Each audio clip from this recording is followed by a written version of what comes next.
Hi students, आज हम पढ़ेंगे sexual reproduction in flowering plants.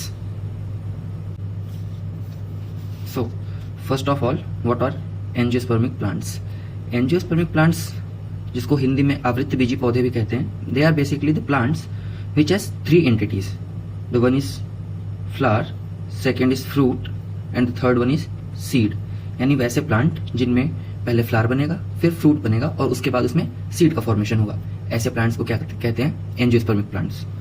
Okay, अब इनके अंदर सेक्सुअल रिप्रोडक्शन होता है। सेक्सुअल रिप्रोडक्शन मतलब क्या? उनमें फॉर्मेशन ऑफ गैमीट्स होती है, गैमीट का फॉर्मेशन होता है उसके अंदर, ठीक? Male gamete and female gamete, just like human beings. जैसे ह्यूमन बींग्स में क्या होता है? मेल गैमीट क्या होता है? स्पर्म, और फीमेल गैमीट क्या होता है? Egg. Okay, just like this plants में भी सेम इसी तरह से बनता है, ठीक? जो मेल गैमीट होता है वो क्या होता है? पोलन ग्रेन, पोलन ग्रेन, और फीमेल में क्या होता है? Same egg. ओके, ये छोटा सा पोर्शन देख लो आप, एंजियोस्पर्म वर्सेस जिम्नोस्पर्म्स। एंजियोस्पर्म और जिम्नोस्पर्म में बेसिक डिफरेंस क्या होता है वो यहाँ पर मैंने बता दिया है कि जो एंजियोस्पर्म होता है वो फ्लोरिंग प्लांट्स होते हैं, जो जिम्नोस्पर्म होते हैं वो नॉन फ्लोरिंग प्लांट्स होते हैं। रिप्रोडक्टिव सिस्टम जो होता है एंजियोस्पर्म का वो फ्लावर होता है और जिम्नोस्पर्म का कोन्स होते हैं बेसिकली, ठीक है? साइकस स्पाइनस में कुछ जो कोन होते हैं वो। सीड जो है वो ओवरी के अंदर होता है, और इनके जो जिम्नोस्पर्म के जो सीड्स होते हैं वो क्या होते हैं? नेकेड होते हैं, उनके अंदर कोई भी सीड कोट या ओवरी नहीं होता, ठीक? इनमें फ्लैट लीव्स होते हैं एंजियोस्पर्म में, और इनके नीडल लाइक लीव्स होते हैं। एंजियोस्पर्म्स की जो लाइफ साइकिल है वो सीजनल होती है, और जो जिम्नोस्पर्म है वो एवरग्रीन या सदाबहार होते हैं। एंजियोस्पर्म में एक ट्रिप्लॉइड टिश्यू होता है, ट्रिप्लॉइड, ठीक है? जैसे हैप्लॉइड हो गया N, diploid 2N, triploid 3N।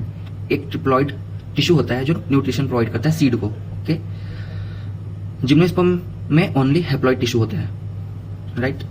ये क्या होता है? जो एंजियोस्पर्म होते हैं उनको पॉलिनेशन के लिए एनिमल्स, विंड या वाटर की जरूरत पड़ती है, लेकिन जिम्नोस्पर्म में चूंकि फ्लावर नहीं होता इसलिए वहां पर कोई भी एनिमल उनसे अट्रैक्ट नहीं होता, इसलिए वो बेसिकली जो मेनली जो उनका पॉलिनेटिंग एजेंट होता है वो क्या होता है? Wind, right?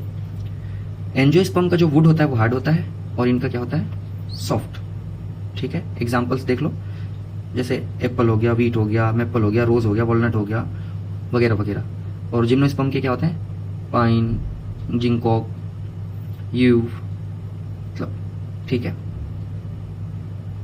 सो जो सेक्सुअल रिप्रोडक्शन है फ्लावरिंग प्लांट्स का, उसको हम मेन 2 इवेंट्स में पढ़ेंगे, ठीक है?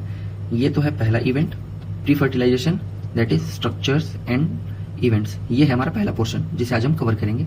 जो सेकेंड इसका चीज है वो क्या है? फर्टिलाइजेशन, ठीक है? एंड पोस्ट फर्टिलाइजेशन इवेंट्स, ठीक है? 2 पोर्शन में रखेंगे, पहला pre fertilization and second fertilization and post fertilization, ठीक है? जो प्री फर्टिलाइजेशन इवेंट्स और उसके स्ट्रक्चर्स हैं उनके बारे में बात करते हैं। एनसीईआरटी की लाइन बाय लाइन पढ़ेंगे जिससे आपके बोर्ड्स और नीट दोनों की तैयारी एक साथ हो जाए। देखो इसमें क्या लिखा है? Several hormonal and structural changes are initiated which lead to the differentiation and further development of the floral primordium. यानी जब प्लांट में फ्लावर बनना होगा, ठीक है, उस टाइम पे सेवरल हार्मोनल और स्ट्रक्चरल चेंज आएगा जो आगे फ्लोरल प्रीमोडियम को बनाएगा, जो आगे चल के फ्लावर में डेवलप होगा, ठीक है? इसको इन्फ्लोरेसेंस भी कहते हैं। इस जो ये प्रक्रिया है इसको क्या कहते हैं? इन्फ्लोरेसेंस भी कहते हैं, राइट? ये लिखा है, inflorescence are formed which bear the floral buds and then the flowers. सबसे पहले फ्लोरल बर्ड्स बनेंगे, इसके बाद क्या होगा? फ्लावर बनेंगे। जो फ्लावर है, in the flower the male and female reproductive structures, the androecium and the gynoecium differentiate and develop. Flower के अंदर मेल और फीमेल दोनों पार्ट्स जो होते हैं वो डेवलप होते हैं, उसी के अंदर रहते हैं, ठीक है? एंड्रोशियम और गाइनोशियम क्या होता है ये बताते हैं। ये देखो, ये एक बेसिक स्ट्रक्चर ऑफ फ्लावर है, ठीक है? इसके बेसिक क्या क्या पार्ट्स होते हैं वो जानेंगे। पहला, सबसे पहले तो जो ये जो ग्रीन वाला पोर्शन देख रहे हो ना, ये वाला जो पोर्शन है, ये इसको कहते हैं सेपल, ठीक है? और इसके बाद ये जो सबसे खूबसूरत पार्ट होता है प्लांट का, ये जो रेड वाला पोर्शन आप देख रहे हो, ये है पेटल, ठीक? अब इसके बाद 2 मेन पोर्शन होते हैं, मेल और फीमेल पोर्शन। जो मेल पोर्शन होता है वो होता है स्टामेन, और जो फीमेल पोर्शन होता है वो होता है पिस्टिल, राइट। सो स्टामेन में क्या क्या होता है, पहला एंथर और दूसरा फिलामेंट। ये वाला जो पोर्शन है वो तो एंथर है, और उसके बाद ये जो पोर्शन है वो क्या है, फिलामेंट, ठीक है। ये एंथर है और ये है फिलामेंट, ठीक है। पिस्टिल के अंदर भी दो पोर्शन होते हैं, स्टिग्मा एंड स्टाइल। ये वाला जो पोर्शन आप देख रहे हो, ये तो है स्टिग्मा, यहां से ये स्टाइल है, और इसके बाद ओवरी है, ठीक है। Stigma, style and the ovary, ये तीनों मिलके क्या बनाते हैं, pistil, that is female reproductive part, ठीक है। आगे देखते हैं, जो सेपल्स का कलेक्शन है, यानी जो ये ग्रीन वाले पोर्शन का जो कलेक्शन है वो वर्ल्ड बोलते हैं इसको, वर्ल्ड, ठीक है। जो फर्स्ट वर्ल्ड यानी कि सेपल के कलेक्शन है उसको कहते हैं कैलिक्स। जो पीटल का कलेक्शन है उसको कहते हैं कोरोला, एंड्रोशियम। जो स्टामेन है, ये देखो, जो स्टामेन है इसके कलेक्शन को क्या कहते हैं, एंड्रोशियम, और जो पिस्टिल है उसके कलेक्शन को क्या कहते हैं हम, गाइनोशियम, ठीक। 4 world in a flower, the first one is a calyx, second one is a corolla, third one is androecium and fourth one is gynoecium, right। चलो आगे देखते हैं स्ट्रक्चर ऑफ स्टामेन, ठीक है। स्टामेन के जो स्ट्रक्चर है वो देखते हैं। ये है एक स्टामेन, जिसके ऊपर वाले पोर्शन को क्या कहते हैं, एंथर, पहले ही मैंने बताया, ठीक।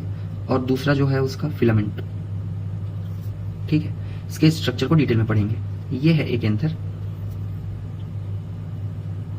यहां से, ठीक है। ये वाला जो एंथर का पोर्शन है उसका टीएस, ट्रांसफर सेक्शन लिया हुआ है, उसका ये स्ट्रक्चर है। ये देखो, एक कोई एंथर है, उसके अंदर 2 लोब्स हैं, ठीक है। इस ब्लू वाली लाइन के एक तरफ पहला लोब, दूसरे तरफ दूसरा लोब।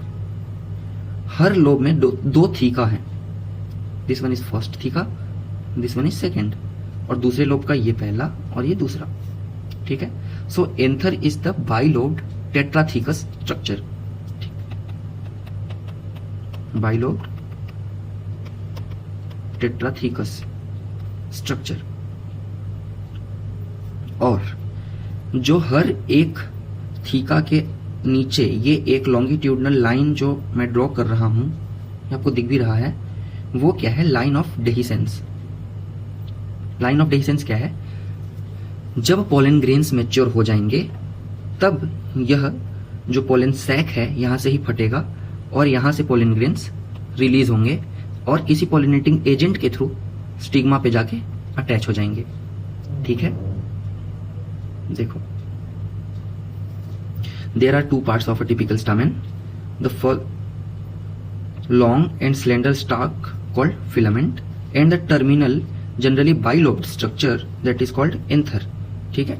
ये टर्मिनल पोर्शन है, जो जनरली बाइलोब्ड होता है, ठीक है, उसे क्या कहते हैं, एंथर कहते हैं। अब देखो, the proximal end of the filament is attached to the thalamus और the petal of the flower, ठीक है।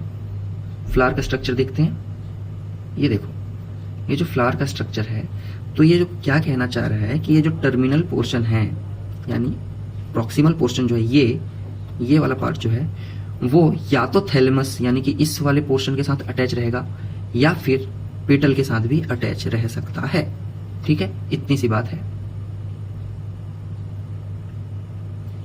The number and the length of stamens are variable in flowers of different species, ठीक है। अलग अलग नंबर और length हो सकती है अलग अलग स्पीसीज के अकॉर्डिंग, ओके। सो ये भी मैं बता चुका आपको। A typical angiospermic anther is bilobed with each lobe having 2 theca, that is they are dithecous. Dithecous यहाँ पे क्यों लिखा है, देखो,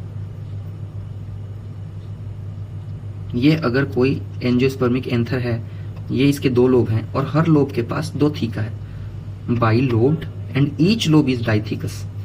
टोटल 4 थीका हैं, ईच लोब डाइथेकस है और हर के पास 2 लोब हैं, ठीक है। Often a longitudinal groove runs lengthwise separating the theca. मैं पीछे बता चुका। The anther is a 4-sided, that is tetragonal structure consisting of 4 microsporangia, that is pollen sac, located at the corners, 2 in each lobe. ठीक है, ये देखो,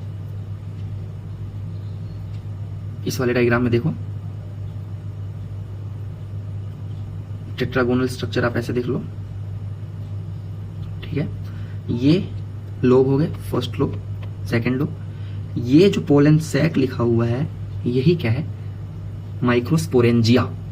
इसके अंदर बहुत सारे माइक्रोस्पोर्स बनेंगे, ठीक है। अब स्ट्रक्चर ऑफ माइक्रोस्पोरेंजियम, अब ये स्पोरेंजियम ये सिंगुलर फॉर्म है, यानी किसी एक स्पोरेंजियम की बात करें। अगर हम एक से ज्यादा की बात करें तो क्या लिखेंगे, sporangia, okay. So in transverse section a typical microsporangium appears near circular in outline. Last वाले डायग्राम में जो हमने देखा, it is generally surrounded by 4 wall layers, the epidermis, endothecium, middle layer and tapetum, ठीक। ये देखो नियरली सर्कुलर स्ट्रक्चर आपको दिखाई दे रहा है ईच माइक्रोस्पोरेंजियम, ठीक है। 4 लेयर्स कौन से हैं, पहला एपिडर्मिस, दूसरा एंडोथिकम, तीसरा मिडल लेयर और चौथा टेपिटम। और जो लास्ट वाली जो लाइन है वो क्या है, माइक्रोस्पोर मदर सेल्स की, ठीक है। First one is epidermis, second is endothecium, third one is middle layer and the fourth one is tapetum. The outer 3 wall layers perform the function of protection and helps in dehiscence of anther to release of the pollen. ठीक है, ये जो शुरू के 3 layers हैं, पहला, दूसरा और तीसरा, ये जो शुरू के 3 लेयर्स हैं, इनका फंक्शन होता है सिक्योरिटी, सुरक्षा, प्रोटेक्शन, ठीक है।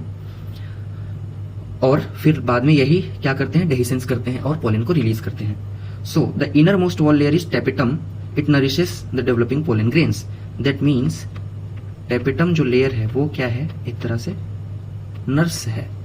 ये क्या करती है, नर्सिंग प्रोवाइड करती है किसको, डेवलपिंग पोलन ग्रेन्स को. ठीक है. Cells of the tapetum possess dense cytoplasm and generally have more than one nucleus. ठीक है, मल्टीपल न्यूक्लियस होते हैं और डेंस साइटोप्लाज्म होता है उनके पास, क्योंकि उन्हें फूड मटेरियल स्टोर करके रखना है. राइट. देखो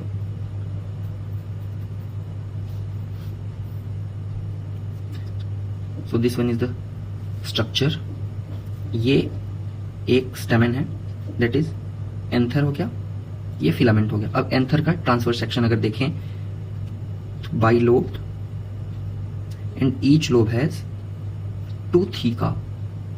ठीक, 1 और 2 थीका है, 2 लोब हैं, हर लोब के पास 2 थीका है. ठीक है. तो बाहर वाला लेयर क्या है, एपिडर्मिस, उसके बाद एंडोथीशियम, फिर मिडल लेयर और चौथा टेपिटम. इस एक मेन चीज हमें याद रखनी है यहाँ पर कि जो मिडल लेयर है वो सिंगल लेयर्ड भी हो सकती है, यानी कि उसके सिर्फ एक सेल भी हो सकते हैं, या वो मल्टीपल लेयर्ड भी हो सकती है, जैसे इस डायग्राम में दिखा रहे हैं. ठीक है. एक कनेक्टिव टिश्यू होता है जो इन दोनों लोब्स को आपस में जोड़कर रखता है. ठीक है. जो इनर मोस्ट सेल्स होती हैं वो क्या होती हैं, माइक्रोस्पोर मदर सेल्स. यही आगे चल के क्या बनाएंगी, microspore, that are pollen grains, that are male gametes. Okay. So एक क्वेश्चन जो एनसीईआरटी में दिया हुआ है कि can you think of how tapetal cells could become binucleated. So यह सिंपल सा आंसर है. क्या आंसर है इसका, भाई कोई एक सेल है, ठीक है, उसके अंदर एक न्यूक्लियस है, और अगर इसको बाइन्यूक्लिएटेड बनना है तो इसको क्या करना होगा, न्यूक्लियस का डिवीजन करना होगा. न्यूक्लियस अगर डिवाइड कर जाए तो वो बाइन्यूक्लिएटेड हो सकती है. दैट मीन्स सेल डिवीजन पूरा नहीं हुआ, सिर्फ न्यूक्लियर डिवीजन हुआ. ठीक है.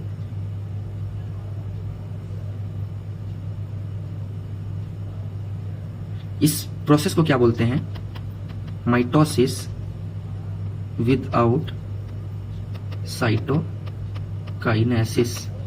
माइटोसिस हो गई लेकिन साइटोकाइनेसिस जो लास्ट पोर्शन था वो नहीं हुआ. ठीक है. इसमें क्या लिखा है, when the anther is young a group of compactly arranged homogeneous cells called sporogenous tissue occupies the center of each microsporangium. ठीक है. क्या है, sporogenous tissue occupies the center of microsporangium. center of microsporangium को homogeneous tissues ने क्या कर लिया, occupy कर लिया. ठीक है. अब वही जो माइक्रो स्पोरोजिनस टिश्यू थे वो ही आगे चल के डिवाइड करेंगे और माइक्रोस्पोर मदर सेल्स बनाएंगे, वो आगे चल के पोलन ग्रेन्स बनाएगी. इस प्रोसेस को क्या कहेंगे, माइक्रोस्पोरोजेनेसिस. ठीक है. इसमें क्या लिख रहा है एनसीईआरटी देखो, as the anther develops the cells of the sporogenous tissue that is microspore mother cells undergo meiotic division to form microspore tetrad. ठीक है. माइक्रोस्पोर टेट्राड क्या होता है कि जो स्पोरोजिनस टिश्यू हैं वो मियोसिस करते हैं और एक टिश्यू एक कोई सेल है वो 4 अलग अलग सेल्स में डिवाइड होता है। इस प्रोसेस को कहते हैं मियोसिस। अगर स्पोरोजिनस टिश्यू 2n यानी कि डिप्लॉइड है तो मियोसिस के बाद जो टेट्राड बनेगा वो क्या होगा? Haploid n। ये देखो ये पूछ रहा है ना, what would be the ploidy of the cells of tetrad? So क्या होगा? हैप्लॉइडी। हैप्लॉइडी, ठीक है। So the process of formation of microspores from pollen mother cells through meiosis is called microsporogenesis. यहां पे कंफ्यूज नहीं होना है, जो पोलन मदर सेल्स लिखा हुआ है वो बराबर है किसके? माइक्रोस्पोर मदर सेल्स के। जो पीछे हमने माइक्रोस्पोर मदर सेल पढ़ा, माइक्रोस्पोर मदर सेल्स जो हमने पहले लिखा था वही क्या है? पोलन मदर सेल्स, क्योंकि जो माइक्रोस्पोर है वो ही पोलन है, ठीक। The microspores is they are formed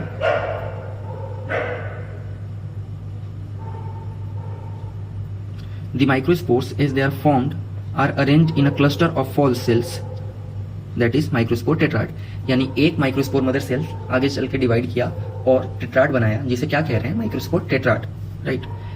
इसके बाद क्या होगा? As the anther matures and dehydrates microspore dissociate from each other and develop into pollen grains. यानी जब ये मैच्योर हो जाएगा तो डिहाइड्रेट होगा और उसी जर्मिनेटिंग लाइन से डिहाइड्रेट होकर वहां से बेसिकली फट जाएगा और जो पोलन ग्रेन्स हैं वो वहां से रिलीज हो जाएंगे, ठीक है। Inside each microspore enzyme, several thousands of microspores or pollen grains are formed that are released with the dehiscence of anther. Anther जब dehiscence होगा तो क्या होगा? Several thousands मतलब हजारों की संख्या में जो pollen grains हैं वो रिलीज होंगे। ये देखो पहले वाली ही स्ट्रक्चर्स बनाई हुई हैं। अब जो माइक्रोस्पोर मदर सेल्स हैं वो पोलन में डेवलप कैसे होती हैं वो देख लेते हैं, ठीक है। माइक्रोस्पोर मदर सेल थी जिसे पोलन मदर सेल भी लिख रहे थे, ठीक है। 2n उसकी प्लॉइडी थी, ठीक। उन्होंने मियोसिस किया और क्या बनाया? टेट्राड। टेट्राड बनाया था ना। उनकी प्लॉइडी क्या थी?